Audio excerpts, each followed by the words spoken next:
I had a rather strange camping experience in the lesser-known wilderness of East Tennessee.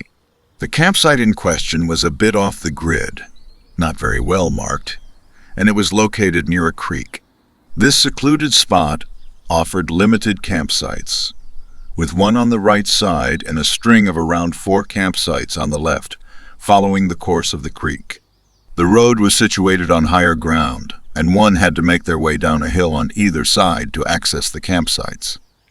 The peculiar incident occurred around 1:30, when 2 substantial pickup trucks pulled up and set up at the first campsite on the left side, directly across from where my friends and I were camped.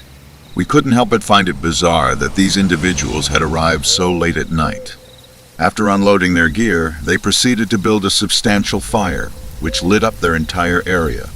What struck us as even more unusual was the presence of exceptionally bright lights, which cast an eerie glow over their campsite. Adding to the mystery, they had set up a small, tall tent, one that might be used as a pop-up changing or privacy room. This was where things took an odd turn, and I should note that alcohol was involved, which might have affected my memory. I distinctly remember that the individuals at the campsite appeared to be wearing some sort of peculiar attire, robes, jackets, or other clothing that seemed to hold some significance. The color, from what I can recall, was possibly purple or dark blue. They were constantly moving in and out of the tent, while the others remained active around the fire. My friends and I couldn't resist periodically peeking over to observe what they were up to. Their actions had a certain ritualistic quality to them, though I must stress that we never considered them to be part of a sinister cult or anything of that sort. It was just the most reasonable explanation that came to mind at the time. Whatever they were engaged in, it didn't align with the typical camping activities of relaxing by the campfire and making s'mores.